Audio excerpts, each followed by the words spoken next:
안녕하세요. 2학년 경제 네 번째 디즘 영상 시간입니다. 이번 시간에는 경제 문제의 합리적 해결이라는 주제로 함께 공부해 보도록 하겠습니다. 이 단원에서는 기회비용의 개념, 이게 굉장히 중요하죠. 이 개념을 잘 알아둬야 되고, 자, 이 기회비용은 명시적 비용과 암묵적 비용으로 구성되죠. 이런 개념들이 뭘 의미하는지를 잘 정리해 주기 바랍니다. 그리고 합리적 선택과 비용 편익 분석과의 관계라든지 매몰 비용과 합리적 의사결정 과정 이런 내용들에 대해서 공부해 주고, 그 다음에 경제적 유인, 긍정적 유인과 부정적 유인이 있는데 이 경제적 유인의 의미와 종류에 대해서 잘 정리해 주길 바랍니다. 자, 그래서 먼저 기회비용에 대해서 공부를 하도록 할게요. 기회비용은 어떤 것을 선택함으로써 포기해야 하는 모든 대안들 중에서 가장 가치 있는 거. 그러니까 모든 포기해야 되는 모든 것이 다 기회비용이 아니라 그 포기해야 되는 것 중에서 가장 가치 있는 것이 기회비용이 되고, 자, 그래서 희소성과 기회비용과의 관계를 보면은 희소성으로 인해 발생한 경제 문제는 바로 선택의 문제가 되겠죠. 이 선택에는 항상 기회비용의 문제가 발생한다. 희소성과 기회비용의 관계가 이렇다는 거. 그래서 기회비용의 구성을 보면은 대안을 선택함으로써 실제 눈에 분명하게 띄는 그런 비용을 명시적 비용이라고 하고, 그 다음에 선택으로 인해 포기한 다른 대안의 가치, 화폐로 지출되지는 않았지만 발생하는 거, 이게 바로 암묵적 비용이 되겠죠. 예를 들어서 대학 진학을 선택한 경우에 그 대학교에서 실제로 들어가는 대학교를 다니기 위해서 들어가는 비용, 뭐 대학 등록금이라든지 책값이라든지 기숙사 비용이라든지 이런 것들은 바로 명시적 비용이 되겠죠. 그에 비해서 선택으로 인해 포기되는 내가 뭐 여행을 갈 수도 있고 취업을 할 수도 있고 뭐 여러 가지 다른 선택할 수 있는 것이 있었는데 그것 중에서 가장 가치 있는 거. 이게 바로 암묵적 비용이 되겠죠. 암묵적 비용. 이렇게 기회비용은 명시적 비용과 암묵적 비용 이렇게 두 개를 합쳐서 기회비용이라는 의미로 우리가 생각할 수 있다는 걸 기억해 주시기 바랍니다. 그래서 자, 이렇게 정리하면은 기회비용은 명시적 비용 플러스 가장 큰 암묵적 비용이라는 거. 어, 자, 포기해야 되는 여러 가지 대안 중에서 가장 큰 거. 그게 바로 기회비용에 포함이 된다는 걸 기억해 주시기 바랍니다.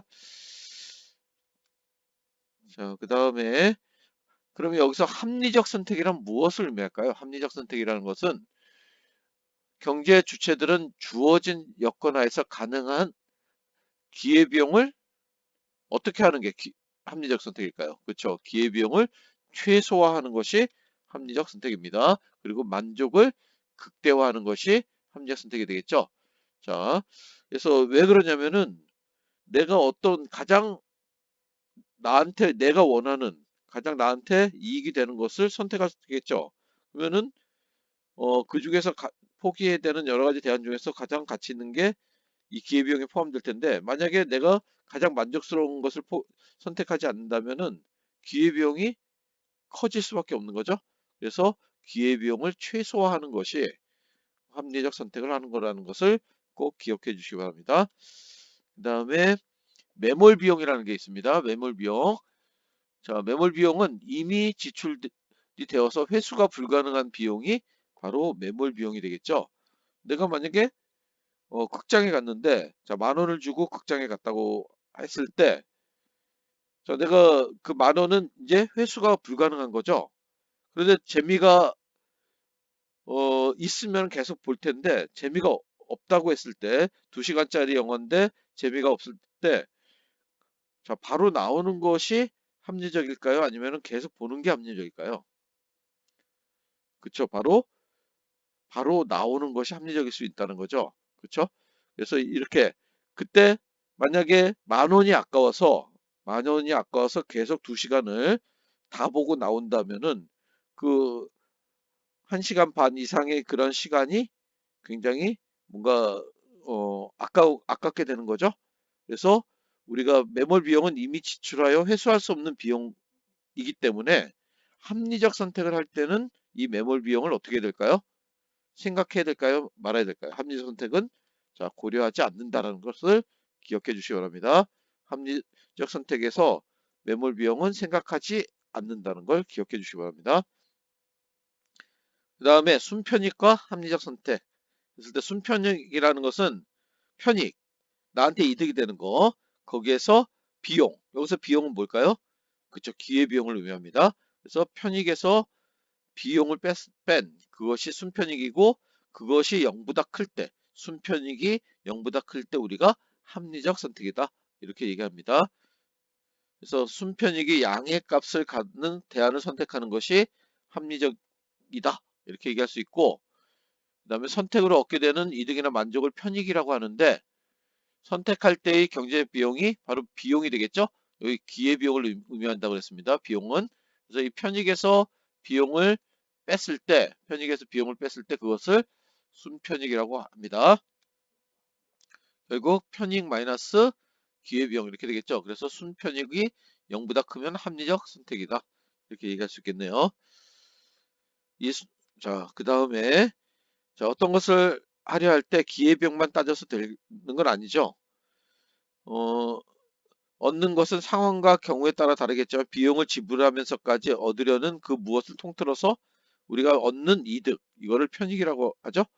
그때 지불하는 비용보다 더 큰 편익이 있다면 우리의 의사결정은 합리적이라고 얘기할 수 있습니다. 다시 말하면 이 말이 무슨 말일까요?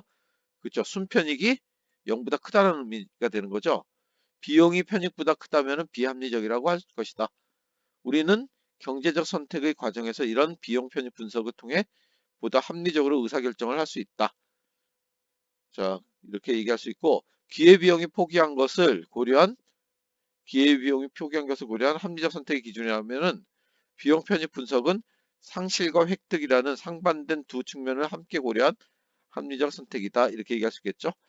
그렇죠. 우리가 얻는 것과 잃는 것, 이 두 가지 측면을 동시에 다 고려한 것이 바로 비용 편익 분석이고, 이 비용 편익 분석에 따라서 순편익이 양수 0보다 큰 그런 선택을 하는 것이 합리적 선택이다, 이런 얘기가 되겠습니다.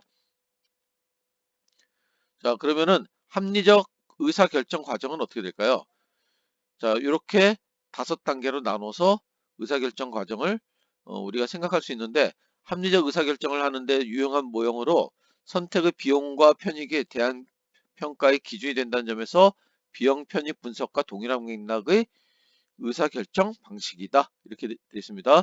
먼저 문제 인식하고 어떤 게 문제인지, 그 다음에 대안을 나열하고, 그 다음에 대안 평가 기준을 선정하고, 대안 평가를 하고, 그 다음에 선택하고 실행하는 거, 이렇게 5단계로 나누는데, 얘하고 얘는 먼저 대안 평가 기준을 선정하고 대안을 나열할 수도 있다라는 거를 기억해 주시면 되겠습니다.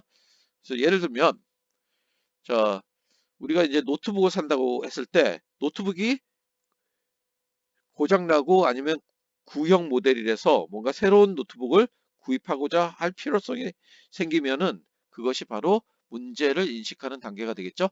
문제를 인식하는 단계가 되고, 그 다음에 그러면은 노트북을 어디서 살지 구입하는 데에 따른 어떤 대안을 우리가 마련할 수가 있겠죠. TV 홈쇼핑에서 살 수도 있고, 동네 컴퓨터점에서 살 수 있고, 하이마트에서 살 수 있고, 인터넷 쇼핑으로도 살 수 있고. 자, 이런 여러 가지 대안을 우리가 생각해 볼 수 있는 거. 이게 바로 대안 나열하는 단계고, 이 단계에서 자료를 수집하고, 정보를 수집하고, 그 다음에 그에 따라서 이렇게 대안들을 탐색하고, 이런 것들이 바로 이 단계가 되겠습니다. 그다음에 세 번째로, 그러면 이런 자, 노트북을 어디서 살지 대안을 나열한 다음에 그 다음에 어떤 점에 중점을 두고 노트북을 구입할지를 좀 생각해 봐야 되겠죠. 바로 뭐 가격을 우선시한다든지, 디자인, 성능, 그 다음에 AS 또는 사은품을 뭘 준다든지, 서비스로 뭘 해준다든지, 뭐 이런 것들을 우리가 생각해 볼 수가 있겠죠. 그래서 여기서 보면은 평가 기준을 선정할 때, 자, 가중치를 둘 수 있습니다. 뭐 예를 들어서 내가 제일 중요한 것은 AS다 했을 때 이 AS의 가중치를 예를 들어서 4를 두고, 그 다음에 가격은 3을 두고, 자, 디자인은 2, 성능은 1, 사은품 주는 것도 1 이렇게 했을 때 이 사람은 어떤 것에 가장 중점을 두는 걸까요? 그쵸. 가중치가 가장 큰 것이 그 사람이 가장 중요시하는 그런 어떤 평가 기준이라는 거. 그거를 우리가 기억해 주시기 바랍니다. 그래서 이렇게 대안을 나열한 요런 대안들을 평가 기준에 맞춰서 어떻게 될까요? 이제 대안을 평가해야 되겠죠. 그래서 가장 좋은 수치로 나오는 것이 바로 우리가 그런 수치로 나오는 것을 선택하면 되는 거죠. 자, 그래서 이런 단계로 이루어진다는 걸 기억해 주시기 바랍니다. 자, 그러면은 한번 예시를 통해서 다시 한번 알아보도록 하겠습니다. 자, 먼저 구입하고자 하는 제품을 몇 개로 압축하는 거. 이건 뭘까요? 그쵸. 대안을 모색하는 단계죠. 대안을 모색하는 단계고, 그 다음에 성능이 좋은 새로운 휴대폰 구입에 관심을 갖는 거. 문제를 인식하는 단계죠. 그 다음에 여러 제품의 휴대폰 사용 후기를 인터넷 찾는 거. 대안을 탐색하는 단계죠. 그 자료를 찾는 단계죠. 자료를 수집하고 정보를 탐색하는 단계라고 얘기할 수 있겠네요. 그 다음에 비용과 편익 분석을 통해 여러 제품을 비교 평가하는 거. 자, 대안 평가 단계고, 그 다음에 자, 이런 기준들을 마련하는 거죠. 그렇죠? 그래서 대안 평가 기준을 설정하는 거고, 그 다음에 마지막으로 대안을 선택하겠죠. 그래서 자, 여기서 문제를 인식하는 단계, 요게 첫 번째가 되겠고, 그 다음에 두 번째가 여러 제품의 휴대폰 사용 후기를 인터넷에 찾고 그 다음에 그에 따라서 대안을 찾는 거. 이게 바로 대안을 나열하는 단계가 되겠죠. 대안을 나열하는 단계. 요 순서는 좀 바뀌어도 상관없겠죠.